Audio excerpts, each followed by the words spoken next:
호세아 6장 1절부터 11절까지의 말씀, 저와 여러분들이 한 절씩 교독하시겠습니다. 오라, 우리가 여호와께로 돌아가자. 여호와께서 우리를 찢으셨으나 도로 낫게 하실 것이요 우리를 치셨으나 싸매어 주실 것임이라.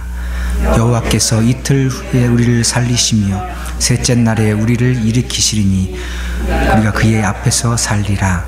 그러므로 우리가 여호와를 알자. 힘써 여호와를 알자. 그의 나타나심은 새벽빛같이 어김없나니 비와 같이 땅을 적시는 늦은 비와 같이 우리에게 임하시리라 하니라. 에브라임아, 내가 내게 어떻게 하라. 유다야, 내가 내게 어떻게 하랴. 아치야, 인내가 아침 구름이나 쉬 없어지는 이슬 같도다. 그러므로 내가 선지자들로 그들을 치고 내 입의 말로 그들을 죽였노니 내 심판은 비처럼 나오느니라. 나는 인애를 원하고 제사를 원하지 아니하며 번제보다 하나님을 아는 것을 원하노라. 그들은 아담처럼 언약을 어기고 거기서 나를 반역하였느니라. 길리앗은 악을 행하는 자의 고울이라. 피 발자국으로 가득 찼도다. 강도 때가 사람을 기다림같이 제사장의 무리가 세겜 길에서 살인하니 그들이 사악을 행하였느니라. 내가 이스라엘 집에서 가증한 일을 보았나니 거기서 에브라임은 음행하였고 이스라엘은 더럽혀졌느니라. 11절 같이 읽겠습니다. 또한 유다여, 내가 내 백성의 사로잡힘을 돌이킬 때에 내게도 추수할 일을 정하였느니라. 아멘. 2018년도 여러분의 소망은 무엇입니까? 하나님 뜻 안에서 세운 모든 계획들이 올 한 해 마무리할 때는 아름다운 열매로 우리에게 남아있기를 축복합니다. 우리의 소망은 이것입니다 라고 하나님께 올리는데, 우리 한번 거꾸로 한번 물어보십시다. 2018년도 하나님의 소망은 무엇입니까? 하나님께서 우리를 향한 소망은 무엇일까요?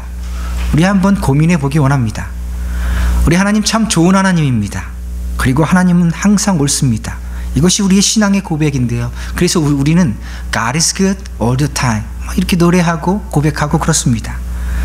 이러한 고백을 우리는 믿음이라고 이야기합니다. 이 믿음의 고백 위에 있을 때 우리는 온 세상의 이치와 성경이 말하는 이치를 깨달을 수 있게 됩니다. 그리고 이 믿음의 고백 위에서 하나님께서 우리를 향한 소망, 우리를 향한 계획을 우리가 알 수 있게 되지요. 하나님께서는요, 하나님 자신이 누구신지, 그리고 그 하시는 일과 그 뜻과 계획을 이미 모두 가르쳐 주셨습니다. 바로 성경에서 말이지요. 이미 모두 드러내셨다. 그래서 성경을 완성된 계시라고 부릅니다. 우리는요, 기독교를 완성된 계시를 가지고 있는 종교, 하나님의 말씀을 가지고 있는 종교, 성경의 종교, 말씀의 종교라고 부릅니다. 기독교는요, 하나님의 말씀이 없으면 종교가 아닙니다. 우리가 믿는 하나님은 우리가 가지고 있는 말씀이 없으면 하나님이 아닙니다. 왜냐하면요, 하나님께서는 하나님 당신을 사람에게 드러내어 보이실 때 말씀으로 드러내어 보셨기 때문입니다. 이 말씀을 통해서 하나님께서는 항상 우리에게 말씀하시는데, 그 말씀을 통해서 뜻을 보이실 뿐만 아니라 앞으로 우리가 어떻게 살아가야 할지 삶의 방향과 원칙도 보여주십니다. 그런데 이 성경에는 미스테리가 하나 있어요. 그거는요, 이 성경을 아무리 연구하고 배우고 또 나눠도 그 뜻을 깨달을 수 없다는 겁니다. 아무리 잘 알아도 그 아는 것을 통해서 구원에 이르는 회개와 구원에 이르게 되는 믿음에 관한 지식이 생기지 않는다는 거예요. 그런데 하나님께서 원하시는 어떤 사람들에게는 성령을 주셔서 믿음을 보내주셔서 성령으로 감동된, 성령의 감동으로 기록된 그 성경을 깨달을 수 있게 해주신다는 겁니다. 하나, 둘, 셋, 넷 셀 수 있는 건요, 어떻게 제한된 것, 리밋이 있을 때 가능합니다. 영원한 것에는요, 전과 후가 없습니다. 오직 제한된 시간 속에서만 선과 후가 있는 것이지요. 하나님의 영원한 시간 속에서는요, 모든 것이 동시적이고 모든 것이 현재적입니다. 그러나 이 영적인 것에는요, 논리적인 순서, 영적인 순서가 있습니다. 그 순서는 이렇습니다. 믿음은 하나님의 말씀을 들음에서 난다고 성경은 이야기합니다. 이 성경 구절에 대한 표면적 이해는요, 하나님에 대한 지식이 오고 그것을 통해서 믿음이 생긴다는 거예요. 그런데 이 영적인 말씀에는 논리적인 순서가 있는데, 믿음이 오고 나서야, 성령이 주시는 그 믿음이 오고 나서야 하나님에 대한 지식이 생긴다는 겁니다. 표면적으로는 말씀을 듣고 알아야 믿어질 텐데, 영적으로는 성경은 믿음이 부어져야 듣고 알 수 있다라고 얘기합니다. 오직 믿음이 부어진 자만 하나님의 말씀을 깨닫고 하나님을 알아서 구원에 이르는 지식을 갖게 된다는 거죠. 이것을 유효적 부르심이라고 이야기합니다. 하나님께서 믿음을 주신 자에게만 말씀을 듣고 하나님을 깨달을 수 있는 지식을 주는 방식이요. 하나님께서 믿음을 주시는 자들은 말씀을 듣고 그 말씀이 마음에서 움직입니다. 살아서 움직여요. 그래서 그 마음으로 하나님을 알게 됩니다. 그 하나님을 아는 지식이 영 죽을 자신을 구원시킵니다. 무엇이 구원한다고요? 하나님을 아는 지식이요. 그런데 그 지식이 어떻게 생기게 됩니까? 하나님께서 성령으로 믿음을 주시는 사람들이 말씀을 들을 때에 그 믿음이 생겨납니다. 믿음으로만, 오직 믿음으로만 우리는 이 지식을 얻게 되지요. 그래서 우리는 오직 믿음으로만 구원을 얻게 된다고 선포하게 되는 것입니다. 오직 믿음으로 구원 얻게 되는 것, 이것을 복음이라고 이야기합니다. 이 복음이 우리를 구원하시는 하나님의 능력입니다. 하나님이 구원하신 능력은 항상 이 믿음을 통해서 우리에게로 와서 그 능력을 발휘하게 됩니다. 다시요, 우리 기독교는 성경의 종교입니다. 우리 예수 믿는 사람들은 말씀을 통해서 예수를 믿습니다. 오직 말씀을 통해서만 하나님을 만나고 성경을 통해서만 깨닫고 그 말씀이 이야기하는 바를 통해서만 구원을 얻을 수 있습니다. 그렇다면 이 하나님이 하나님 스스로를 다 드러내신 완성된 계시인 성경이 어떻게 시작되었는지 우리 좀 알아야겠지요. 성경은 가장 먼저 하나님께서 말씀으로 천지를 창조하셨고 사람도 창조하셨다라고 얘기합니다. 그리고 그들이 하나님의 법을 어기고 또 순종하는데 조금이라도 부족하였기 때문에 영 죽게 되었다라고 선포하지요. 그런 의미에서 복음은요, 세상을 어지럽게 만듭니다. 죄를 지적하니까요. 바른 말씀이 선포되면요, 그 정체가 드러나기 시작하면요, 영적인 싸움이 드러납니다. 이것은 교회 바깥에서만 일어나지 않습니다. 교회 안에서도 드디어 영적인 것이 가장 아픈 것을 건드리기 시작하면요, 옛 것이 그대로 다 드러나게 됩니다. 죄가 지적당할 때 죄의 모습은요, 그 죄를 지적하는 불빛을 꺼버리려고 하는 게 죄의 속성입니다. 복음은요, 세상에 대해서 죄를 지적하는 것으로 시작합니다. 그러니 이 세상이 혼잡스럽게 되지요. 어두워서 보지 못했던 과거의 죄악들과 보지 못해서 드러나지 않는 현재의 죄악들 뿐만 아니라 그 마음속에 있는 음행과 음란함과 감추려고 하는 사악한 마음들이 복음이 들어가면요, 드러나기 시작합니다. 그래서 다 죽게 되어요. 이제 그 사람의 미래와 관련되어서, 이 죄와 관련되어서 성경은 가장 길게 얘기합니다.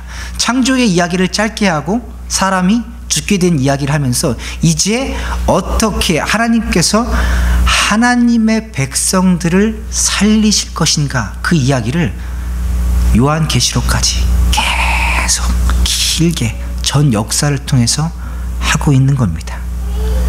하나님께서 말씀으로 천지를 창조하신 것처럼 또한 사람을 구원하는 능력을 발휘하실 때도 이 말씀으로 하십니다. 또 죄된 온 세상을 심판하실 때도 말씀을 따라서, 또 그 중에 택한 사람들을 구원하시는 것도 말씀을 따라서 하십니다. 하나님께서는요, 하나님께서 하신 말씀을 뒤집을 수가 없습니다. 하나님은 의롭고 신실한 하나님이기 때문에요.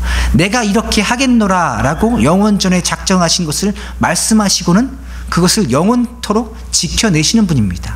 만약에 그것이 바뀌게 된다면 하나님이 아닙니다. 사람의 모양이 어떠하든지 간에 그것이 바뀌면 우리가 믿는 하나님은 아닙니다.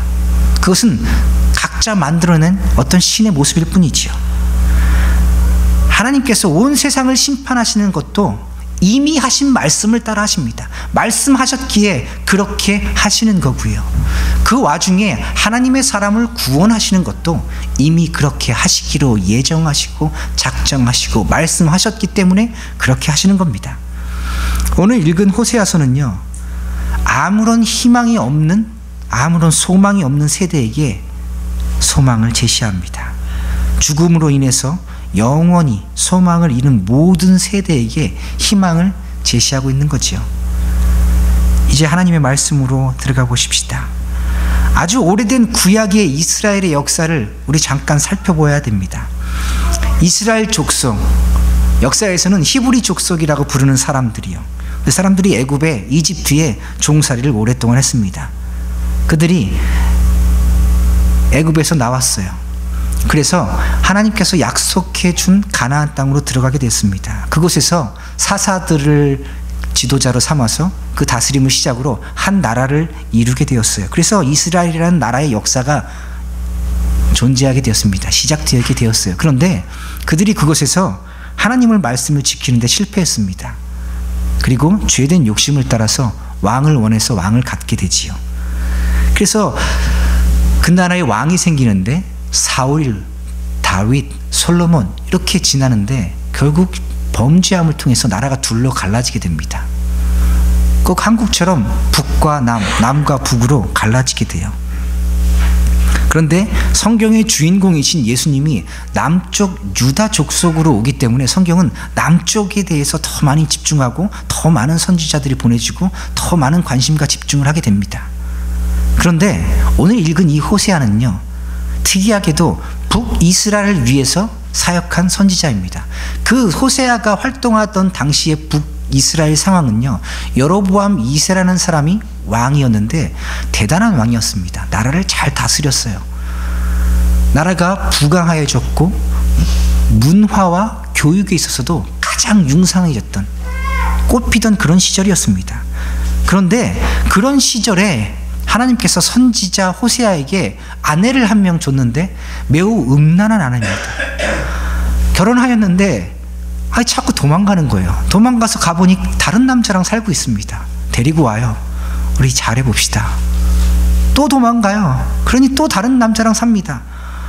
데리고 오면 가고 또 가고 자꾸 다른 남자에게 가는 그 음란함이 멈춰지지 않아요. 그런 음란한 아내를 하나님께서 하나님의 선지자 호세아에게 주셔서 그의 인생 참 거시기하지요. 그런데 하나님께서 그 하나님의 사람, 그 호세아의 인생을 통해서 지금 하고 싶은 이야기가 있는 겁니다. 내 신부, 내 사랑하는 신부, 내 사랑 이스라엘이 나를 버리고 음란하게 다른 신들에게로 갔다고, 나의 말씀을 버리고 마치 내가 없는 것처럼, 내가 한 나의 말씀이 없는 것처럼 음란하게, 그리고 자신들은 자유롭게 산다고 이야기한다고 말이지요. 하나님께서는 그 음란한 아내를 통해서 온 이스라엘의 모습을 눈으로 보여주고 계신 겁니다. 호세아 1장 5절 말씀 같이 찾아서 읽겠습니다. 하나님께서 말씀을 저버린 음란한 신부인 이스라엘을 심판하기로 작정하십니다. 호세아 1장 5절 같이 읽습니다. 그날에 내가 이스라엘 골짜기에서 이스라엘의 활을 꺾으리라 하시니라. 힘쓰지 못하게 활을 꺾어버리겠다는, 나라를 꺾어버리겠다는 겁니다. 그러면서 계속해서 이렇게 말씀하십니다. 1장 9절 같이 읽겠습니다. 여호와께서 이르시되 그의 이름을 루암미라 하라. 너희는 내 백성이 아니요 나는 너희의 하나님이 되지 아니할 것임이니라. 자녀의 이름을 이렇게 축복의 말씀이 아니라 저주의 말씀으로 이름을 지으라는 거예요. 이름 지을 때마다 다 복 받으라고 다 짓잖아요. 그런데 이 저주의 이름을 자녀들에게 주어야만 했습니다. 참 참혹한 심판의 말씀이지요. 하나님께서 하나님의 신부, 하나님의 아내, 그 이스라엘 백성을 이렇게 부숴버리겠다는 거예요. 내가 너의 하나님이 더 이상 되지 않겠다는 거예요. 너희가 나를 버리고 떠났으니, 그렇게 음란하게 갔으니 나는 더 이상 너의 남편이 되지 않겠다라고 선언하는 겁니다. 그런데 곧 이어서 그렇게 활을 꺾어버리고 나라를 무너뜨려 버리는 그런 어려운 환란을 주시는 것에 대한 그 심판에 대한 목적을 곧바로 이어서 말씀해 주십니다. 호세아 1장 10절 말씀 같이 읽습니다. 그러나 이스라엘의 자손의 수가 바닷가의 모래같이 되어서 헤아릴 수도 없고 셀 수도 없을 것이며 전혀 그들에게 이르기를 너희는 내 백성이라 아니한 그곳에서 그들에게 이르기를 너희는 살아계신 하나님의 아들들이라 할 것이라. 아멘. 하나님께서 지금 너희는 내 백성이 아니다, 나는 너희를 쓸어버리겠다라고 말씀한 바로 그곳에서 하나님께서 너희는 살아있는 나의 아들들이라고 불러주실 것이라는 약속입니다. 하나님께서 그렇게 어려움 가운데, 환난 가운데, 심판 가운데 두시는 목적이 하나님 곁으로 다시 불러주셔서 참 내 아들이다, 내 신부다, 내 백성이다 불러주시기 원하시기 때문이라고 이야기하고 있는 겁니다. 하나님께서 우리의 인생 가운데 육신이 병들고 사랑하는 가족들이 서로 등을 돌리고 서로 미워하고 인생에 여러 가지 어려움이 생기게 만드는 건요, 하나님께 그렇게 두시는 건요, 우리를 다시 하나님 곁으로 정결한 신부로 불러주시기 위함입니다. 이전보다 우리가 그 하나님의 사랑을 더 잘 알게 하시려고 하기 위함입니다. 그래서 호세아 6장은요 이 모든 내용을 거대한 서사시처럼 노래합니다. 먼저는 하나님의 은혜를 크게 선포하고, 그리고 왜 이스라엘이 하나님의 은혜가 필요한지 그것을 이야기한 이후에 그들이 하나님의 은혜를 받을 때 어떠한 일들이 벌어지고 또 그 은혜를 받을 때 어떠한 일들을 하게 되는지를 이야기합니다. 먼저 은혜라고 하는 것은요, 무언가 요청되는 것이 있습니다. 구하는 것이 있어요. 레슬링이나 그래플링 같은 것을 해가지고요, 공격하는 사람이 그걸 방어하는 사람을 꼼짝 못하게 움직입니다. 그래서 더 이상 움직일 수 없고 아무 반응이 없어서 더 이상 경기를 할 수 없을 때 탭 합니다. 그러면 심판이 경기를 그만두게 해요. 이 사람이 경기를 포기했습니다. 그리고 공격하는 사람이 그 사람을 풀어주게 됩니다. 아이들과 장난치다가요, 레슬링 하다가 제가 아이들을 꽉 붙잡습니다. 못 움직이게 해요. 그러면 아이들이 막 놔달라고 해요. 그러면 제가 묻습니다. 멀시? 그러면요 얘네들이 끝까지 대답 안 하다가 결국에 못 움직이게 되면요, 숨 못 쉬게 되면 멀시 그럽니다. 그러면 풀어줘요. 결국 정말로 꼼짝 못할 때 아이들이 멀시라고 얘기합니다. 은혜 좀 봐주십시오, 그런 뜻이에요. 그런데 이런 장난도 꼬맹이들한테나 엄청난 힘의 차이가 있어야 가능하지, 조금 크면요 아이들 웬만하면 이렇게 제압하기 힘듭니다. 마찬가지로 우리가 멀시, 우리가 하나님의 은혜가 필요합니다 라고 말하는 것은요, 하나님 긍휼을 베풀어 주십시오, 우리를 불쌍히 여겨 주십시오, 우리는 도저히 이 속박에서 벗어날 수 없으니, 이 짐의 굴레를, 이 죄된 굴레를 우리는 도무지 해결할 수 없으니, 우리는 이 죄와 사망의 법에서 도무지 나갈 수 있는 힘과 능력이 없으니 하나님 좀 봐주십시오. 하나님 나를 좀 봐주십시오. 그렇게 구하는 것입니다. 이것이 은혜, 그것을 구하는 마음입니다. 그렇다면 우리를 속박하고 있는, 우리를 꼼짝 못하게 옥죄고 있는 짐이 무엇인지, 우리는 어떤 속박을 당하고 있는지 한번 살펴보십시다. 히브리서 4장 12절부터 13절 2절 말씀입니다. 신약성경 히브리서 4장 12, 13절.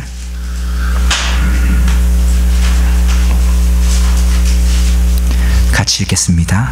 하나님의 말씀은 살아있고 활력이 있어 좌우에 날선 어떤 검보다도 예리하여 혼과 영과 및 관절과 골수를 찔러 쪼개기까지 하며 또 마음의 생각과 뜻을 판단하나니 지으신 것이 하나도 그 앞에 나타나지 않음이 없고 우리의 결산을 받으실 이의 눈앞에 만물이 벌거벗은 것 같이 드러나느니라. 아멘. 말씀의 검, 그 심판의 검 앞에서 우리가 행한 것뿐만 아니라 마음의 생각과 뜻이 판단되어진다고요.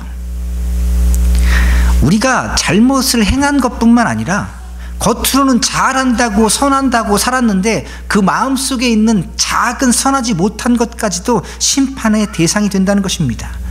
결국 우리는 하나님의 눈앞에, 하나님의 말씀 앞에 벌거벗겨진 것과 같이 모든 행위와 마음과 뜻과 생각이 드러나게 됩니다. 그리고 그 일에 대해선 반드시 심판이 있습니다. 이제 이스라엘에게 죄에 대한 심판이 예언되었습니다. 벌거벗은 것처럼 이스라엘의 죄악들이 하나님의 말씀 앞에 다 드러나게 되었어요. 도무지 감출 수 없습니다. 다 벌거벗겨져서요. 우리는 살아가면서요, 마스크 얼마나 많이 쓰고 살아갑니까? 목사들이 제일 많이 쓰고 다니는 마스크는요, 목사의 마스크입니다. 성도들이 제일 많이 쓰고 다니는 마스크는요, 성도의 마스크예요. 실은 그 뒤에 감추어져서 우리가 얼마나 많은 음란한 것들과 얼마나 많은 죄악들을 감추고 살고 있습니까?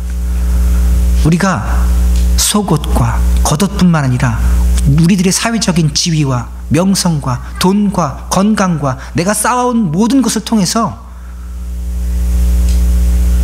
나를 감추지요. 그게 잘 안 되면요, 벽까지 칩니다. 그것 잘 안 되면요, 더 멀리 떠나갑니다. 더 도망가지요. 왜요? 벌거벗겨졌다는 것은 부끄러운 거거든요. 그래서 사람들은 자꾸 감추려고 합니다. 그런데 하나님 앞에서, 그 하나님의 말씀 앞에서는요, 여과 없이 다 드러나게 됩니다. 아무리 무덤에 페인트 칠을 하여도 그 안에는 시체가 들어있지요. 우리가 아무리 깨끗한 곳으로, 이 세상에 아무리 좋은 곳으로 그런 척 하여도 우리 안에는요, 썩을 죄밖에 들어있지 않습니다. 이스라엘도 마찬가지였어요. 하나님 앞에 발가벗겨졌습니다. 아무런 희망이 없어요. 이 죄에 대한 속박을 꼼짝 못하게 심판을 당하게 되었으니 아무런 희망이 없습니다. 지금 아무런 희망과 능력이 없는 상태, 이스라엘이 지금 은혜가 필요한 상태입니다. 바로 우리처럼 말이지요. 그런데 어쩌다가 하나님께서 온 세상 사람들 중에 이 사람들은 내 백성이다 라고 말하는데, 지금 그 사람들이 어쩌다가 이 지경에까지 이르게 되었습니까? 어쩌다가 이렇게 완전히 발가벗겨져서 망하는 데까지 이르게 되었을까요? 몇 가지 이유가 있습니다. 다시 호세아로 돌아가서요, 호세아 4장 6절입니다.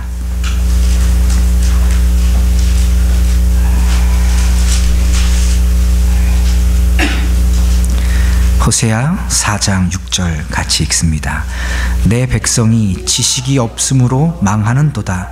내가 지식을 버렸으므로 나도 너를 버려 내 제사장이 되지 못하게 할 것이요, 내가 하나님의 율법을 잊었으니 나도 내 자녀들을 잊어버리리라.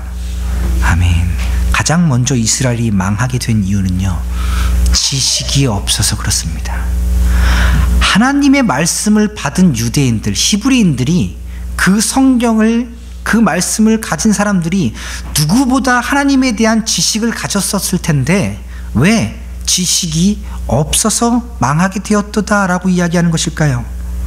바로 그들이 가졌던 그 놀라운 지식을 그들이 아무런 가치 없는 것처럼 여겼기 때문입니다. 버렸기 때문입니다.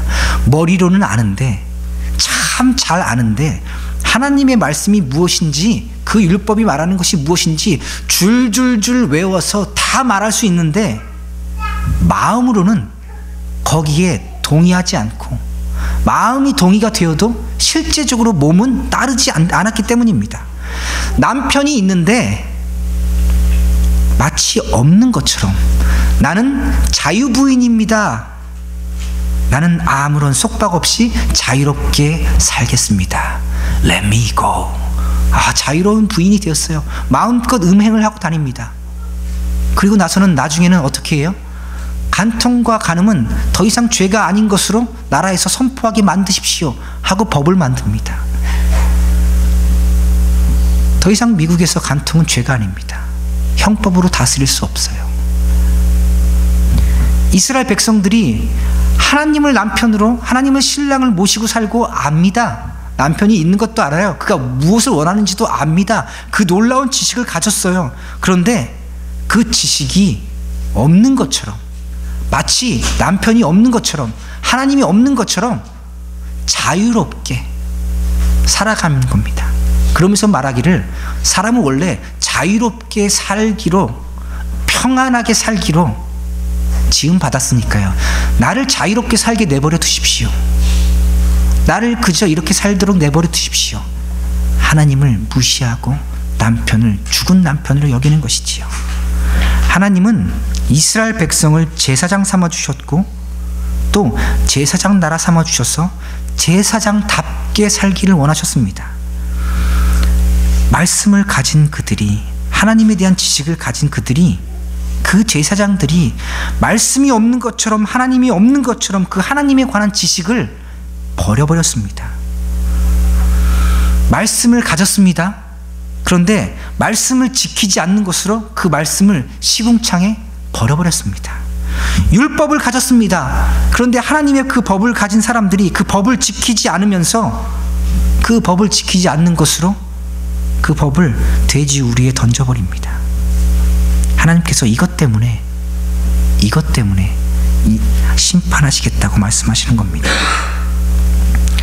말씀을 버린 그들을 이제 하나님께서 말씀으로 심판하십니다. 하나님의 법을 무시한 그들을 하나님의 법으로 심판하십니다. 내가 너를 더 이상 제사장 되지 못하게 할 것이다. 내가 너희 자녀들을 잊어버릴 것이다. 내가 너희 자녀들을 더 이상 기억하지 않을 것이다. 하나님의 이 무서운 심판의 말씀이 드러나게 되었지요. 그들이 자신의 정체가 드러나게 됨을 보게 됩니다. 이제 그들은 하나님의 은혜가 필요하게 되었습니다. 이제 죽게 되었으니, 이제 다 죽고 자녀들까지 다 죽게 되었으니 다시 살기를 원해야겠죠.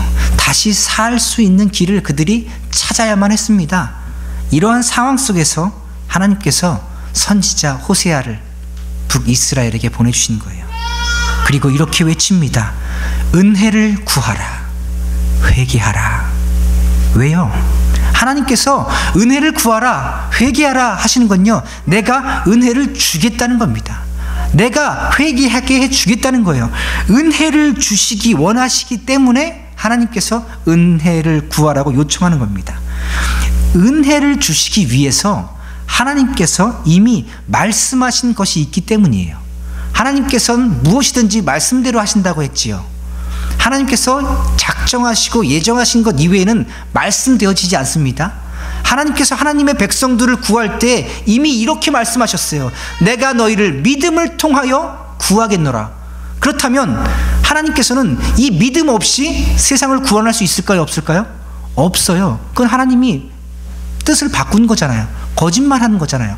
하나님께서 하나님의 백성들을 구원하실 때 내가 나의 말씀한 대로 너희를 구원하게 했다고 하는 거예요. 은혜라는 것은요, 항상 하나님께서 말씀하신 그 방식으로만 주어지게 됩니다. 은혜라고 하는 것은요, 하나님의 말씀대로 주어져야만 은혜라고 부를 수 있는 겁니다.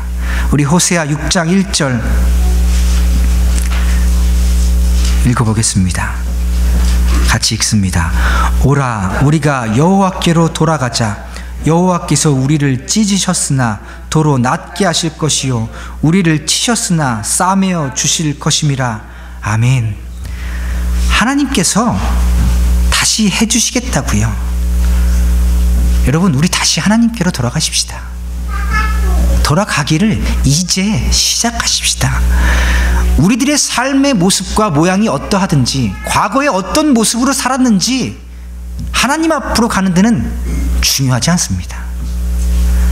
우리의 모습이 어떠하든지 하나님께서 우리를 과거에는 찢으셨으나 우리가 하나님께로 돌아가면 도로 다시 어게인 낫게 하실 것입니다. 하나님께서 우리를 치셨으나 더 단단하게 낫게 하기 위해서 우리를 싸매어 주실 것입니다. 성경에 탕자의 이야기가 있습니다. 아버지가 살아있는데 아버지 죽은 것처럼 여기고 유산 달래서 도망간 아들이요. 가산을 다 탕진했습니다. 가진 재물 다 잃고 흥청망청 살다가 먹을 것이 없어가지고 돼지 우리에 가서 돼지 쥐염 열매 같이 먹다가 이렇게 죽느니 아버지 집에 가서 종이라도 해야겠다. 그리고 아버지 집으로 갑니다.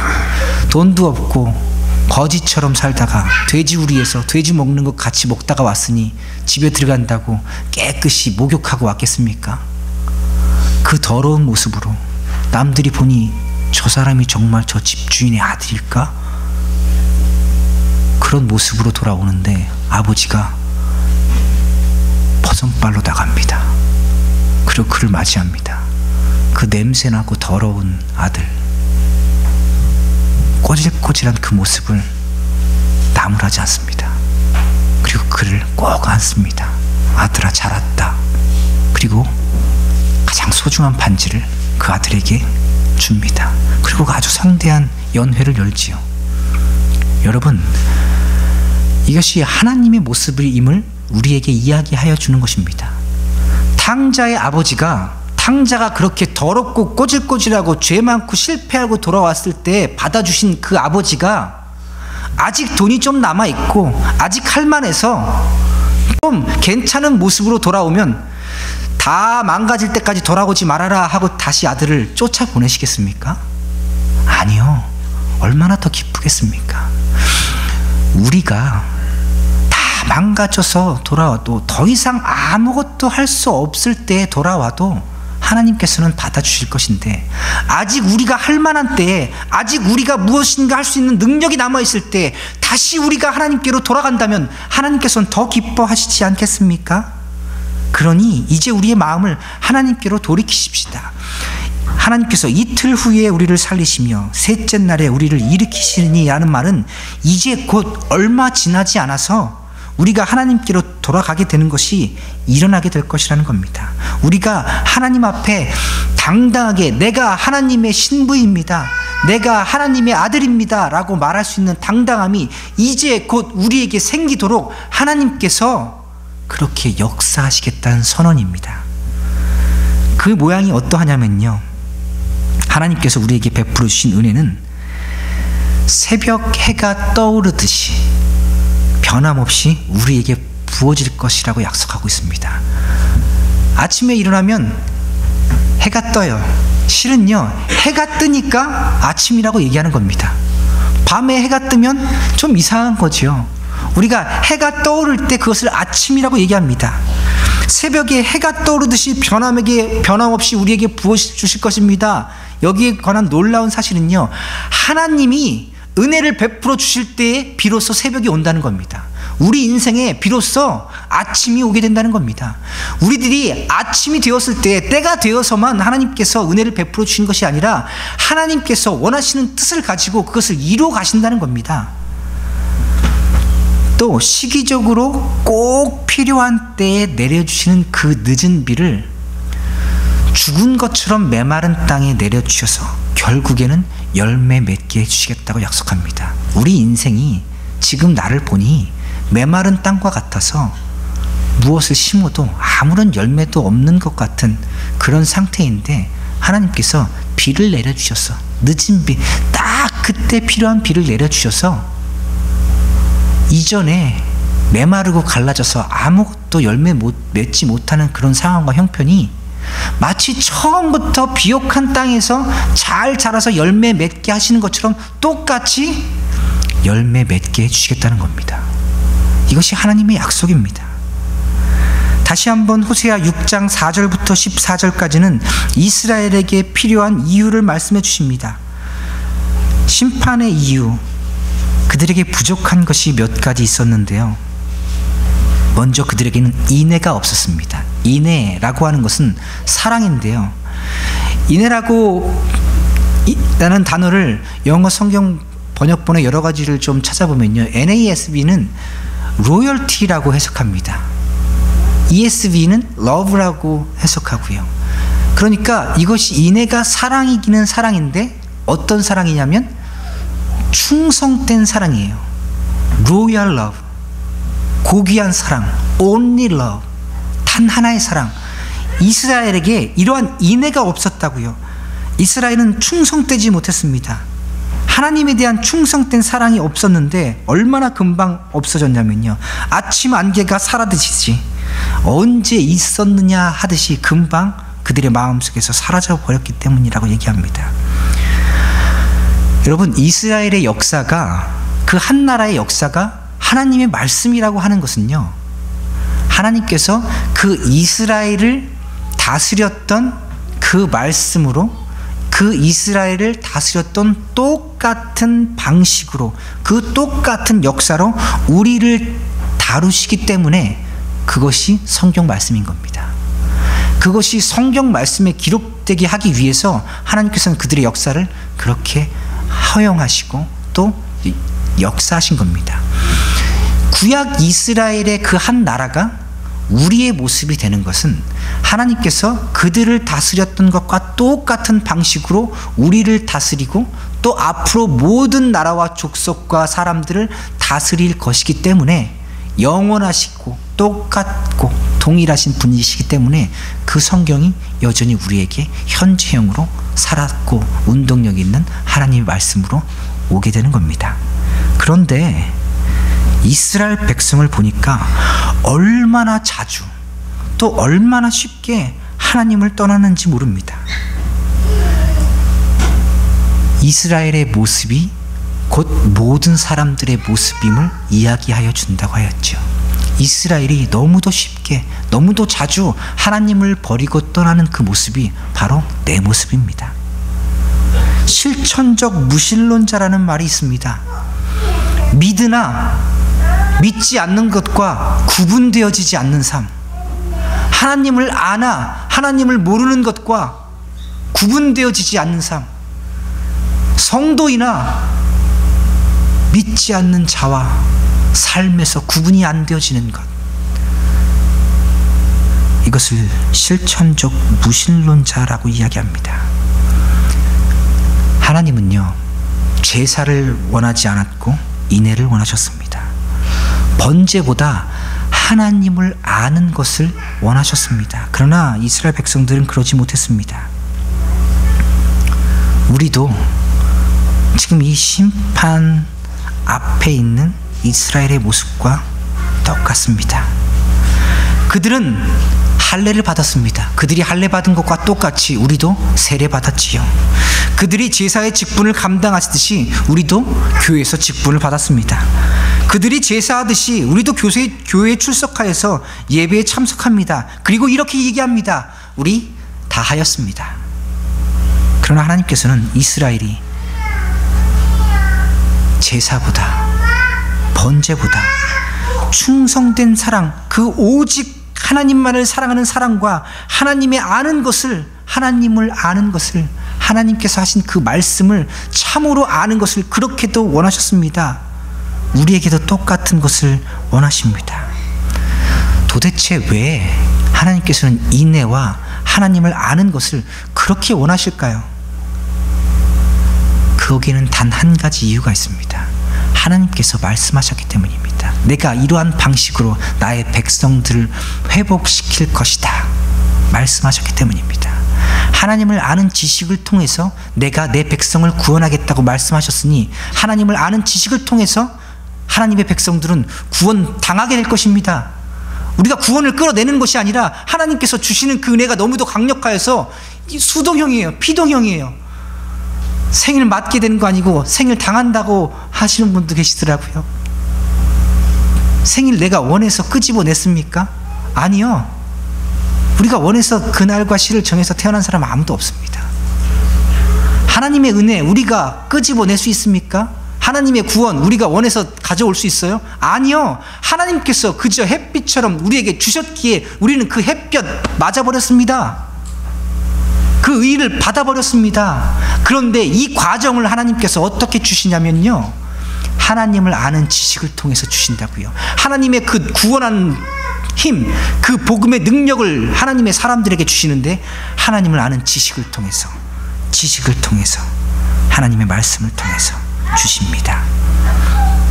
하나님께서 하나님의 백성을 회복시켜 주실 때, 그 은혜를 베풀어 주실 때 반드시 이 방법을, 이 믿음의 방법을 통해서 이루어 주십니다. 그러니 우리 힘써 여호와를 알아야겠습니다.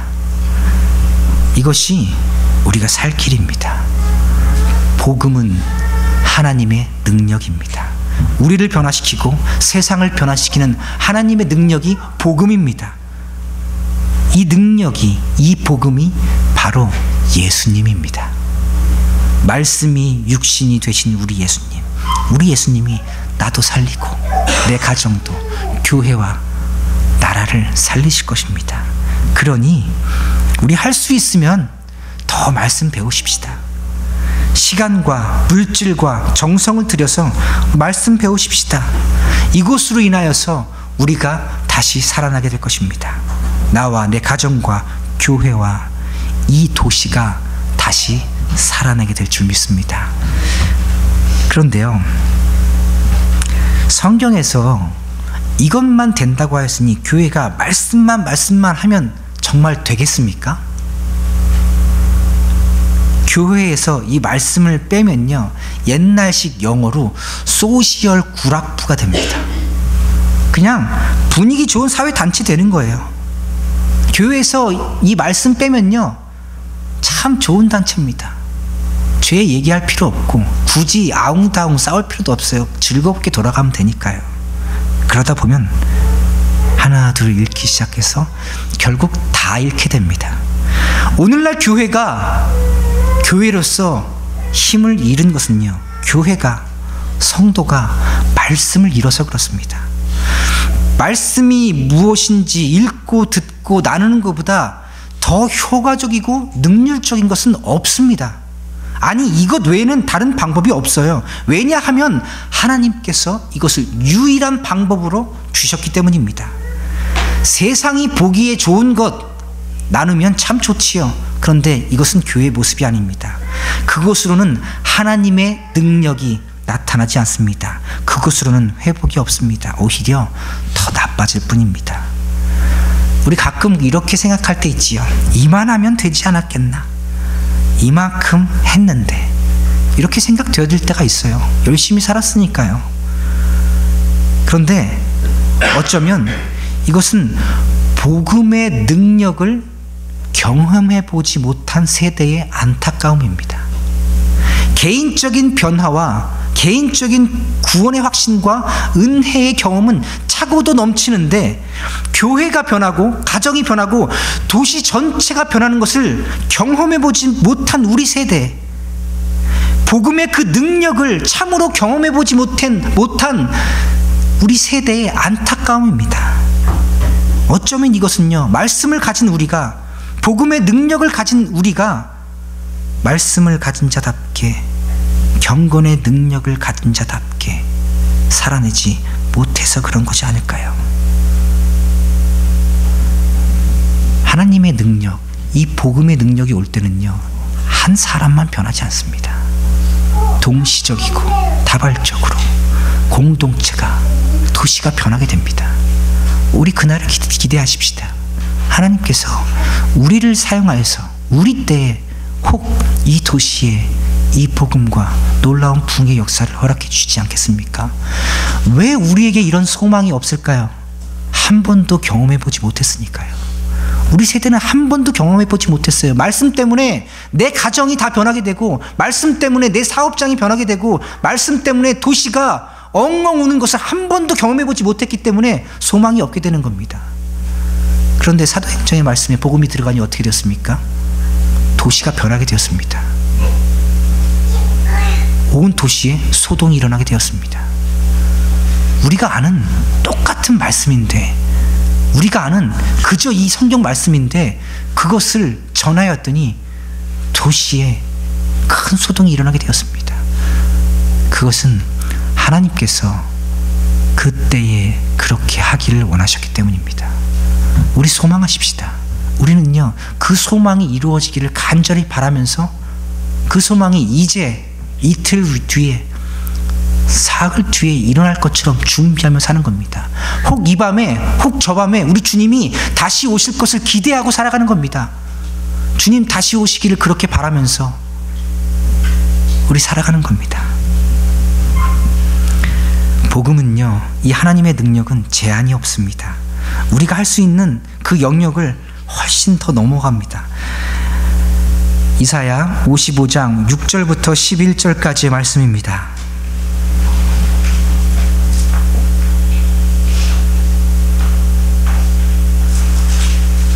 구약성경 이사야 55장 6절부터 11절까지의 말씀, 우리 한 절씩 교독하겠습니다. 너희는 여호와를 만날 만한 때에 찾으라. 가까이 계실 때에 그를 부르라. 악인은 그의 길을, 불의한 자는 그의 생각을 버리고 여호와께로 돌아오라. 그리하면 그가 긍휼히 여기시리라. 우리 하나님께로 돌아오라. 그가 너그럽게 용서하시리라. 이는 내 생각이 너희의 생각과 다르며 내 길은 너희의 길과 다름이니라. 여호와의 말씀이니라. 이는 하늘의 땅보다 높음같이 내 길은 너희의 길보다 높으며 내 생각은 너희의 생각보다 높음이니라. 이는 비와 눈이 하늘로부터 내려서 그리로 되돌아가지 아니하고 땅을 적셔서 소출이 나게 하며 싹이 나게 하며 파종하여 자에게는 종자를 주며 먹는 자에게는 양식을 줌과 같이 내 입에서 나가는 말도 이와 같이 헛되이 내게로 되돌아오지 아니하고 나의 기뻐하는 뜻을 이루며 내가 보낸 일에 형통함이니라. 아멘. 사랑하는 성도 여러분, 바로 지금이 여호와를 만날 때입니다. 우리가 지금 이렇게 예배할 수 있을 때, 배울 만한 기회들이 제공될 때, 아직 우리에게 기회가 있을 때 우리 하나님 만나기를 축복합니다. 사람이 계획하지만 그 일을 이루시는 분은 여호와 하나님이십니다. 그분의 생각은 우리의 생각과 다릅니다. 언뜻 동의가 되지 않는 부분도 있어요. 하나님 말씀이 마음에 전적으로 동의가 되지 않는 부분도 있습니다. 그러나 그 하나님의 말씀은요, 나의 동의와는 상관없이 능력을 발휘하게 되는데요, 하늘에서 비가 내리고 눈이 내리면 그냥 없어지지 않고요, 그것이 땅을 적셔서 결국은 열매를 맺게 하듯이 하나님의 말씀도 절대로 그냥 떨어지지 않는다고 합니다. 그 말씀이 선포되어서 내리면 마치 땅에 떨어져서 없어지는 것 같으나 결국 그 말씀은 어떤 사람들에게 영양분을 제공하여서 결국 그 어떤 사람들은 하나님이 원하시는 뜻을 이루고 그 어떤 사람들은 하나님이 원하는 열매를 맺게 됩니다. 하나님께서 이 성령의 열매를 맺은 자들을 이렇게 부르십니다. 너는 내 것이라. 오늘날 내가 너를 낳았도다. 이것이 복음입니다. 이것이 하나님의 능력입니다. 여러분, 나는 할 수 없다고요? 우리는 할 수 없다고요? 나 하나도 감당하지 못하는데 이 가정도 고사하고 이 도시를 어떻게 변화시키느냐고요? 우리가 어떻게 말씀을 지키면서 이 능력을 이 도시에 발휘하겠습니까? 우리가 이 땅에서는 결코 하나님의 말씀 다 지킬 수 없지요. 우리는 할 수 없습니다. 하나님 말씀 지키며 사는 것 우리에게 불가능한 것입니다. 우리는 이렇게 생각하고 말하는데요, 성경의 입장은 우리와 좀 다릅니다. 신명기 30장 11절부터 14절까지의 말씀 찾아서 읽어보겠습니다. 신명기 30장 11절부터 14절까지의 말씀 같이 읽겠습니다.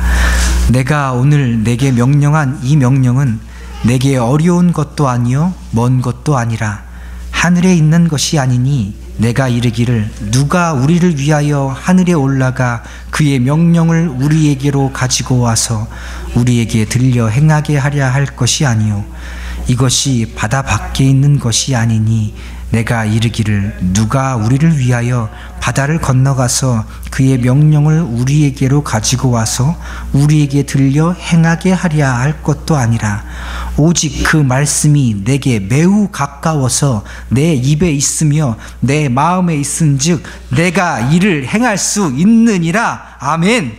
복음의 능력은 나와 내 가정과 교회와 도시와 사회를 변화시키는 그 하나님의 능력은 우리가 하나님의 곁에 있을 때 비로소 확인이 됩니다.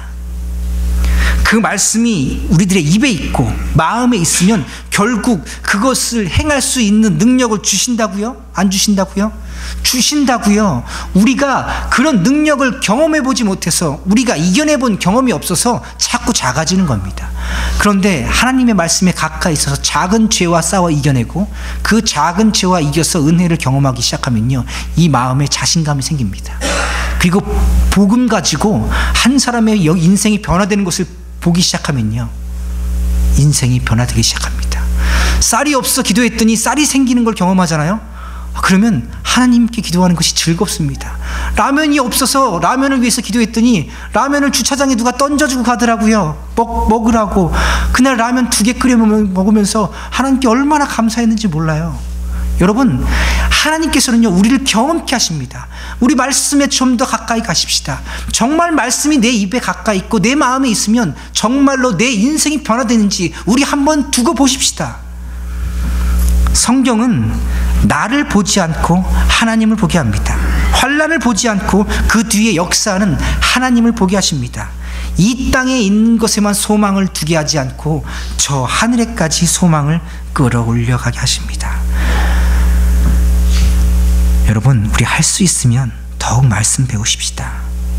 이민생활 바쁘고 힘들어서요, 때로는 말씀 배우는 것조차, 시간 내는 것조차 내 능력 밖에 일일 수 있습니다.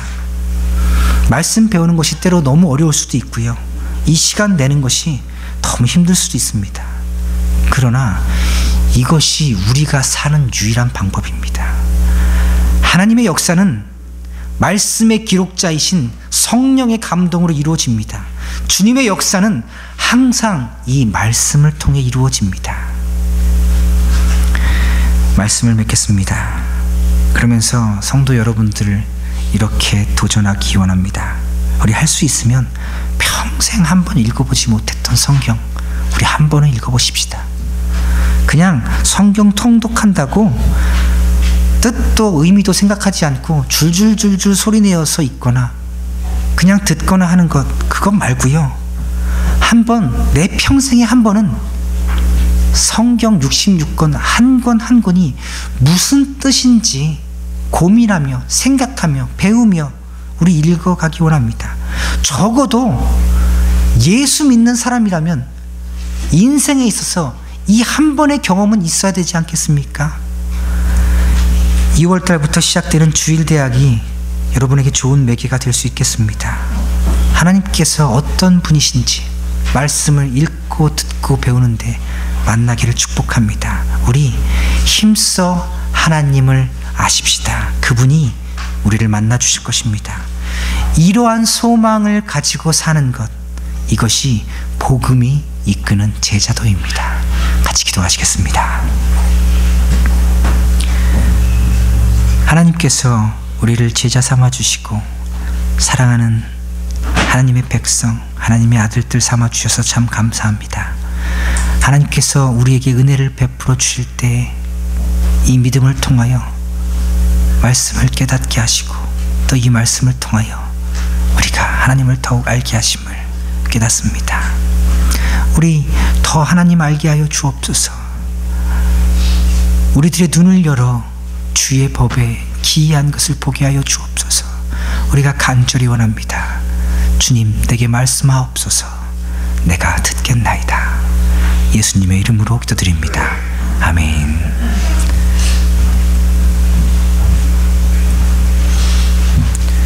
찬송가 436장 찬양 드리며 준비하신 예물 하나님께 드리겠습니다.